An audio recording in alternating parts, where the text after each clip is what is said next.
Czechoslovakia, a nation born from the ashes of the Austro-Hungarian Empire.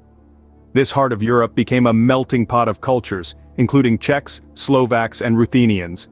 The unity stemmed from shared dreams and strategic alliances. Under a single flag, these communities chose self-determination. This union was a significant symphony, a part of post-World War I geopolitics. This unique nation, Czechoslovakia, was a to unity and shared vision.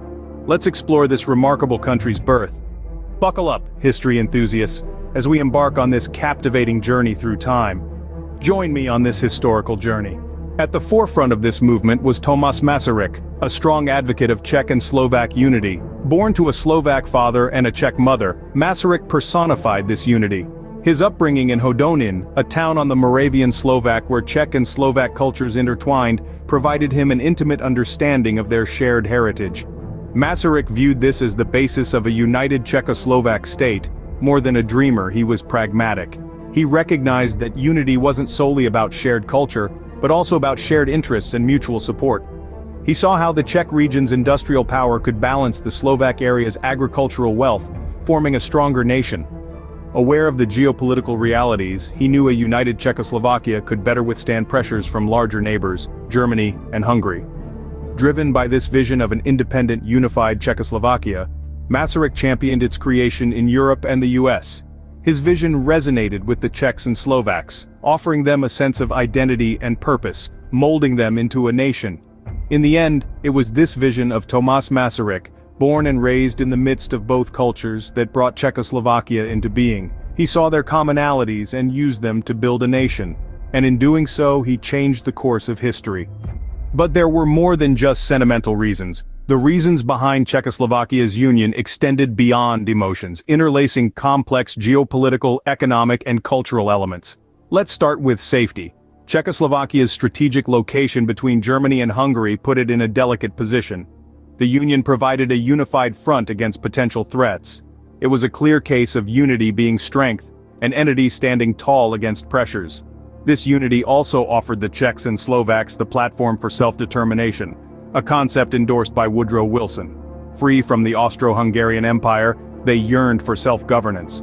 Hungary, a neighboring potential threat to Czech and Slovak sovereignty, had territorial ambitions. The union served as a safeguard against such threats. Let's also consider Carpathian Ruthenia. This region, home to the Ruthenians, found itself in flux post the collapse of the Russian Empire. Its strategic location made it a valuable addition to the Union.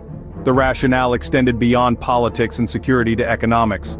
The Czech lands were industrially advanced, with a strong manufacturing sector. Slovakia was known for fertile agricultural lands. This union created an economic balance and fostered self-sustainability. The union symbolized more than just cultural fusion, it was a strategic alliance, a symbiotic relationship that mutually benefited all parties. It was, in every sense of the word, a perfect symbiosis. However, there were challenges, especially in the Western German-speaking regions. The formation of Czechoslovakia was met with resistance in the Sudetenland, a German-inhabited region. The government's efforts to unify the nation often overlooked the German population, causing discontent. The German-speaking citizens felt marginalized, unable to identify with the new state. Their cultural and linguistic differences, coupled with the government's adamant posture to maintain unity, stirred up tensions. The possibility of these lands returning to Germany or Austria post-war was improbable. A resurgent Central Europe wasn't favored by the international community, especially the victors of the Great War. The newborn nation had to sail through these rough seas, trying to keep its diverse population unified. The idea of Germany or Austria receiving these lands after the war was unlikely. So, the Czechs and Slovaks came together, not as separate nations but as a united force. This unity was intentional, a strategic decision born from shared history and a mutual desire for safety. Tomas Masaryk, a visionary leader, saw potential in their combined strength. The international community also supported this coalition, enhancing their resilience. The journey wasn't easy, especially with the German-speaking regions. But Czechoslovakia's union demonstrates the power of unity and cooperation. A truly fascinating chapter in history. I hope you enjoyed this historical episode. Stay tuned for more fascinating stories.